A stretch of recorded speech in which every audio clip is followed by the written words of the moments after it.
இன்னைக்குரிய devotion முத்துக்களாகிய வசனம் மத்தேயு 7:6. தேவனுடைய வார்த்தைகள் எல்லாமே சத்தியம் நிறைந்த வார்த்தைகள். அவை பரிசுத்தமான வார்த்தைகள். அவை மனிதனை உயர்ந்த நிலைக்கு கொண்டு செல்பவை. வசனங்கள் ஒரு மனுஷனுடைய ஆத்துமாவுக்குள்ள போறப்ப அது அந்த ஆத்துமாவை செழிப்பாக்கும். இன்னைக்கு ஜனங்கள் நன்மைகளை ரொம்ப ஆவலா தேடுறாங்க. ஜனங்கள் ஆசீர்வாதங்களையும் வாக்குத்தத்தங்களையும் தீர்க்க தரிசனங்களையும் ரொம்ப ஆவலோடு தேடுறாங்க. ஆனா முத்து போன்ற பரிசுத்தமான சத்திய தேவ வார்த்தைகளை யாருமே தேடி படிக்கிறது இல்ல. ஜனங்கள் ஆசீர்வாத வார்த்தைகளை தேடுகிறார்களே அன்றி ஆத்துமாவை உயிர்ப்பிக்கிறதும் தெய்வீக சாயலாக மாற்றுகின்றதுமான சத்திய வசனத்தின் மேல யாருக்குமே நாட்டம் இல்ல. இன்னைக்கு பெரும்பாலும் ஆசீர்வாத வார்த்தைகளையே விரும்புறாங்க.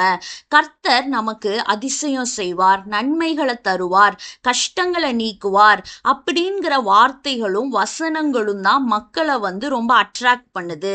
அதனாலதான் ஆசீர்வாத கூட்டங்கள் நடந்தா மட்டும் பல்லாயிரம் பேர் அதுல போய் பங்கு பெறுறாங்க.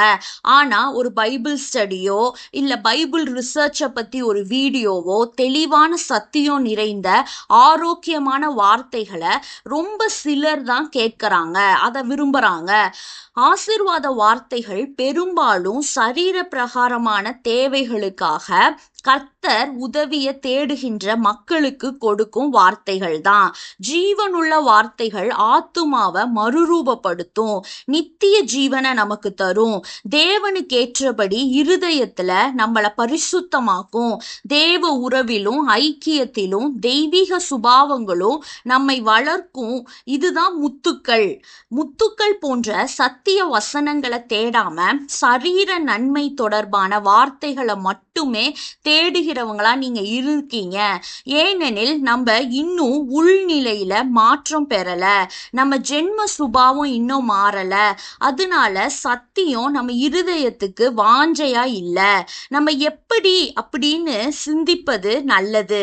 முத்துக்கள் விலையேற பெற்றவையாயினும் பன்றிகள் நாய்கள் அதை மிதித்து தான் போடும். ஏன்னா அவைகளுக்கு தங்களுடைய நேச்சுரல் கேரக்டர் எப்படின்னா அவங்களுக்கு தரம் குறைந்த உணவை தான் சாப்பிட தேடும், முத்தையும் பொன்னையும் தேடாது. ஏன்னா அவைகளின் பார்வையில அதெல்லாமே மதிப்பில்லாதது.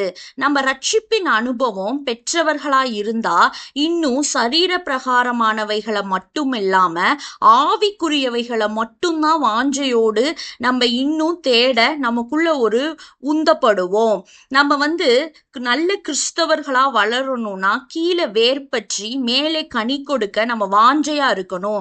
அதுக்கு நமக்குள்ள சத்திய வசனம் வேணும். நம்ம எப்படி இருக்கோம் அப்படிங்கிறத ஒவ்வொருத்தவங்களும் இன்னைக்கு சிந்தித்து பார்ப்போம்.